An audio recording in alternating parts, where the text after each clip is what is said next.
Hello friends, श्रीशास creation मध्ये तुमचे खूप खूप स्वागत आहे। तुम्ही जर उलन मॅट रांगोळीचा व्यवसाय करू इच्छिता तर हा व्हिडिओ तुमच्यासाठी आहे। मी सगळे स्टेप बाय व्हिडिओ अपलोड केलेले आहे आणि सगळ्यात सोप्यात सोपी पद्धत आणि एकदम कमी खर्चामध्ये पूर्ण व्हिडिओ अपलोड केलेले आहेत। तुम्ही जाऊन ते नक्की चेक करा, जेणेकरून उगाच तुम्ही जर खर्च करणार आहे ते तुमचे वायफळ खर्च वाचतील। त्यासाठी पहिले ते व्हिडिओ चेक करा आणि जर तुम्ही स्टेप बाय स्टेप गेलात तर तुम्हाला नीट म्हणजे व्यवस्थित असे समजेल की आपण काय करायला पाहिजे, काय नाही करायला पाहिजे, ते त्या तुम्हाला व्हिडिओतून दिसतील। तर आजचा व्हिडिओ आपला असा आहे की कटआउट काढून आपल्याला रांगोळी मॅट बनवायची आहे। पण कटआउट कसं, विदाउट मेजरमेंट, विदाउट हाताने कर्व न देता, म्हणजे आपल्याला जर शेप काढता येत नसेल तर शेप जरी नाही आला तुम्हाला तरी तुम्ही कशी रांगोळी क्रिएट करू शकता। काही काही असं असतं की त्यांना उलन मॅटचा व्यवसाय सुरू करायचा असतो पण त्यांना डायग्राम काढता येत नाही, जे की चित्र आहे, फुलांचं चित्र असो किंवा कोणतंही असो, ते काढता येत नाही। त्यासाठी एकदम सोप्यात सोपी पद्धत, जे की घरात आपल्याकडे जे आजूबाजूला असतं त्याने आपण आपले जे आकृती आहे, जे चित्र आहे, ते कसं आपण ड्रॉ करू शकतो हे मी सोप्या पद्धतीने दाखवणार आहे। आणि ते जे कटआउट आहेत ते आपण किती ठिकाणी वापरू शकतो हे स्वतः तुम्ही विचार करा, कारण हे सगळं मी व्हिडिओत सांगणार आहे आणि तुम्हाला दाखवणार आहे की हे कसं करू शकतो। त्यामुळे तुम्ही व्हिडिओ पूर्ण बघा आणि जर तुम्हाला माझा व्हिडिओ आवडला तर नक्की लाईक करा, सबस्क्राइब करा आणि जर कोण तुमचे फ्रेंड सर्कल मध्ये त्यांनाही हा व्यवसाय करायचा असेल तर त्यांना तुम्ही हा व्हिडिओ शेअर करा। चला तर बघूया कटआउट पासून विदाउट मेजरमेंट कटआउटचा आपण छोट्यात छोट्या आणि मोठ्या। चला तर आजच्या व्हिडिओला सुरुवात करूया। हा बघा, हा एक वहीचा पुट्टा घेतलेला आहे आणि ही एक छोटी प्लेट घेतलेली आहे।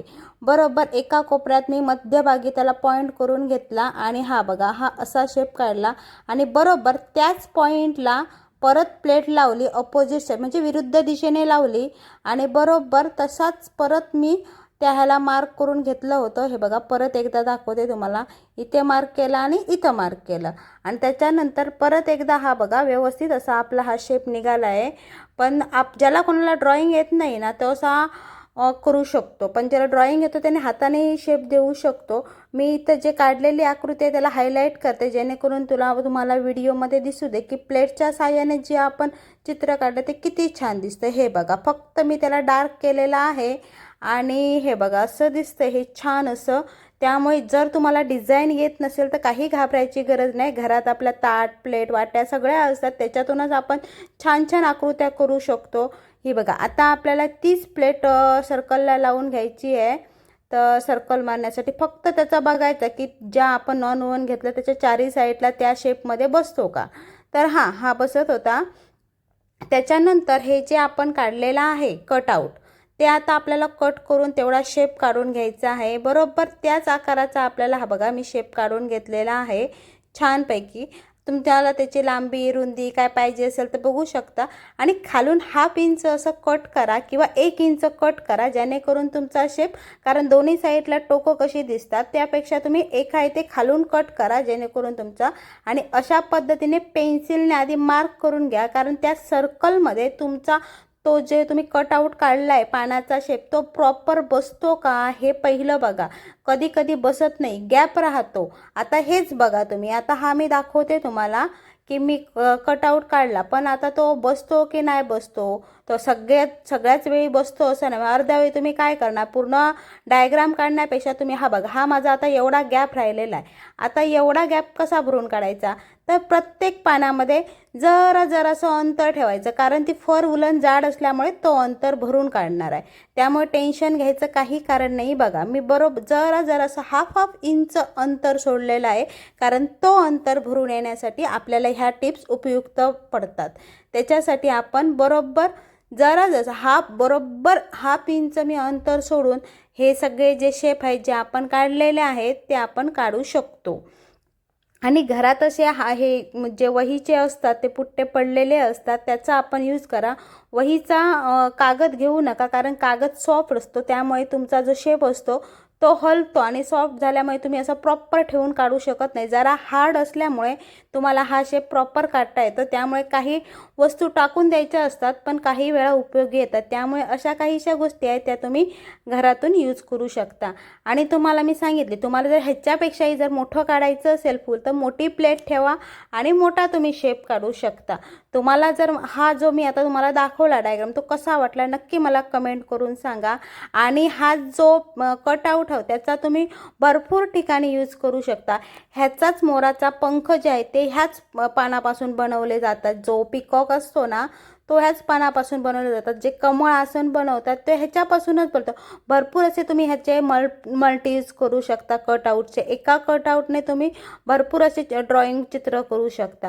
आता हे बघा मी ते शेपनुसार तो काढून घेतलेला आहे, कारण आता म्हटलं मला ह्याची आकृती पूर्ण काढून घ्यायची आहे. आणि जर तुम्हाला कोणाला असायला गोल देऊन काढायचं असेल की वर्तुळ तर तुम्ही ताटाच्या साहाय्यानेही देऊ शकता. पण मला सिंपल फुल बरं वाटतं म्हणून मी तुम्हाला दाखवण्यासाठी हे असं दाखवते. जर त्याच्यातच तुम्हाला गोल पाहिजे तर तुम्ही प्लेट ठेवून काढू शकता. अदरवाईज तुम्ही हाताने असा गोल शेप देऊ शकता. हा बघा सिंपल आहे, खूप छान असं वाटतं. पण मला ते ॲक्च्युली कमळ टाईप करायचं होतं पण मी हे तुम्हाला दाखवण्यासाठी करत आहे. त्याच्यानंतर आपला हा बघा आपण जरा हायलाईट करून घेऊया. आणि जर कोणालाच काहीच जमत नसेल तर पट्टीच्या साहाय्याने डायरेक्ट जो पानाचा जो कोण आलेला असतो वर त्या कोणापासून ह्या कोणापर्यंत तुम्ही असं स्ट्रेट लाईन मारून घ्या. जर कोणाला भरलेली पूर्ण जर रांगोळी पाहिजे असेल तर, कारण हा षटकोन टाईप दिसतो, खूप छान असं दिसतो. तुम्हाला जशा डिझाईन पाहिजे तशा मी दाखवत आहे. प्रत्येकाची चॉईस वेगळी असते आणि ह्या ज्या डिझाईन असतात त्या आपण युनिक करतो. त्यामुळे कस्टमरला ह्याची कॉपी कॅट होत नाही. त्यामुळे कस्टमर घेऊ शकतो की हां बाबा हे काहीतरी वेगळी डिझाईन आहे. त्यामुळे तुम्ही स्वतःच्या माइंडने वेगवेगळ्या डिझाईन तयार करा. ह्या बघा मला तर खूप छान अशा वाटलेल्या आहेत. बघा बघायलाच खूप छान दिसतात.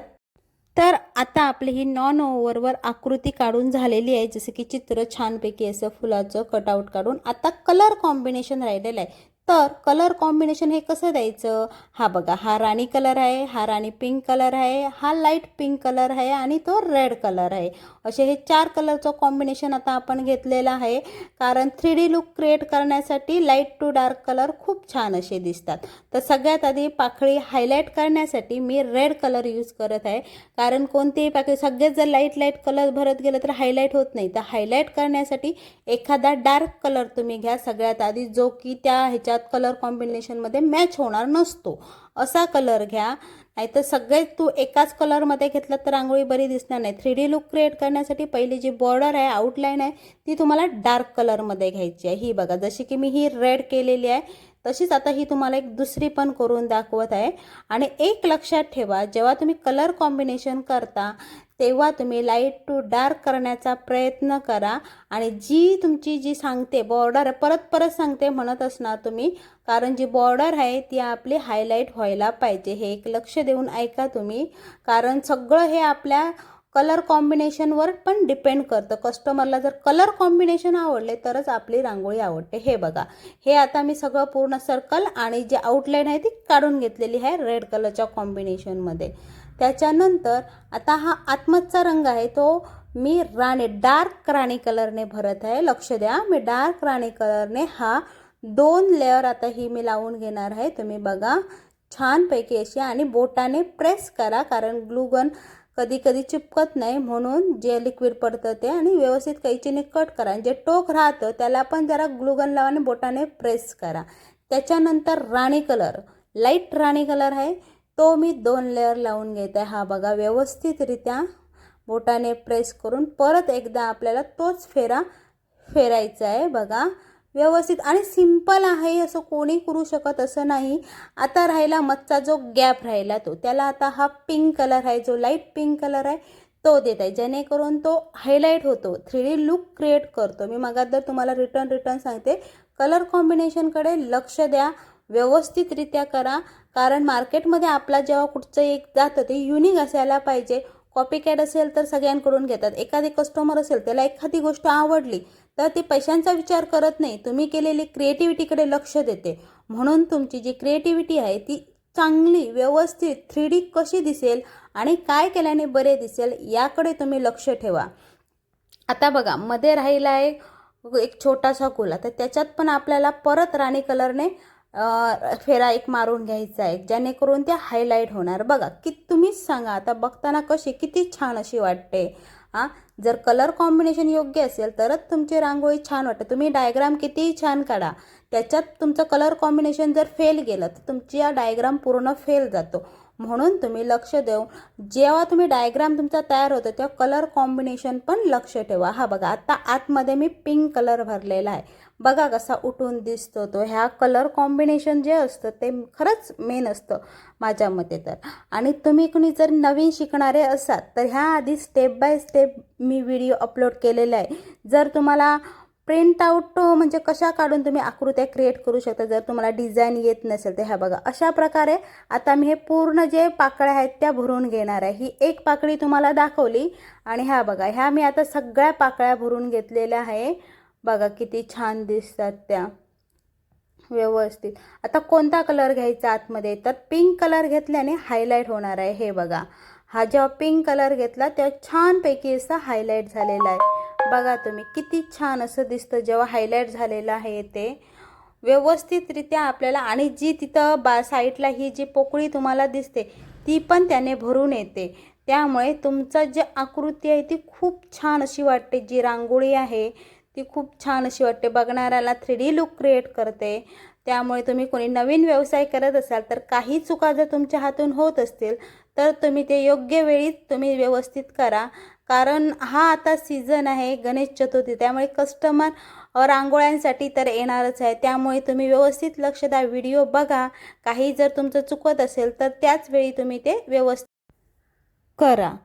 आणि एक सांगायचं म्हणजे हे बघा आता हे हायलाईट करण्यासाठी मी परत जो पिंक कलर आहे तो वापरला आहे. हा बघा जो लाईट एकदम पिंक कलर आहे तो परतची जी लास्ट पाकळी उरलेली आहे त्याला मी हायलाईट करून घेत आहे, जो की गॅप पण आपला भरून निघेल, जो की फुलांच्या आतमध्ये आहे. बघा त्या सर्कलच्या इथं मध्ये एकदा हा बघा तिथं आपलं हे बघा हा जो गॅप आहे तो भरून काढण्यासाठी आपल्याला हा पिंक कलरने हायलाईट करायचा आहे, जेणेकरून आपला तो गॅप आहे तो दिसत नाही. तुमच्या लक्षात आलं का मी काही सांगते आहे? तो हा जो गॅप आहे ना तो न दिसण्यासाठी आपल्याला असं करायचं आहे. लक्षात ठेवा, ह्या छोट्या छोट्या चुका तुम्ही करू नका. कारण रांगोळी काढणं सोपं आहे, पण काही टिप्स आणि ट्रिक्स असतात त्या पण त्याच्यात यूज कराव्या लागतात. आणि आजचा तुम्हाला माझा व्हिडिओ कसा वाटला नक्की कमेंट करून सांगा. आणि जर तुम्हाला खरंच माझा व्हिडिओ आवडत असेल तर एक लाईक तुमचा करा. आणि चॅनलला सबस्क्राईब केलं नसेल तर सबस्क्राईब करा. आणि जर तुमचे काही डाऊट असतील, प्रश्न असतील तर त्या तुम्ही मला कमेंट बॉक्समध्ये विचारू शकता. आणि तुम्हाला जर कोणता व्हिडिओ पाहिजे असेल तोही तुम्ही मला सांगू शकता, मी तो अपलोड करण्याचा नक्की प्रयत्न करेन. आणि त्याच्यानंतर हे जे साईडचं आहे ते मी कट करून टाकते. तुम्हाला जर पाहिजे तर त्याच्यातही तुम्ही रंग भरू शकता, जेणेकरून खूप छान असं दिसतं. पण मला असं हे पाहिजे होतं म्हणून मी हे कट करून घेते. मी तुम्हाला दाखवण्यासाठी ती मार्जिन ठेवली होती की तुम्ही तो जो सर्कल उरतो त्याच्यातही कलर करून छान असं दिसतं. तर मला हे कमळ टाईप कसं बघायला छान वाटतं. आणि ह्याचंच जे 5D कमळ तुम्हाला माहीत असेल, जर कोण बघत असेल व्हिडिओ, तर 5D जे कमळ आहे त्याच्यासाठी पण हे जे आपण जे पाकळी काढली आहे ती यूज होते. चला तर भेटू नेक्स्ट व्हिडिओमध्ये. बाय.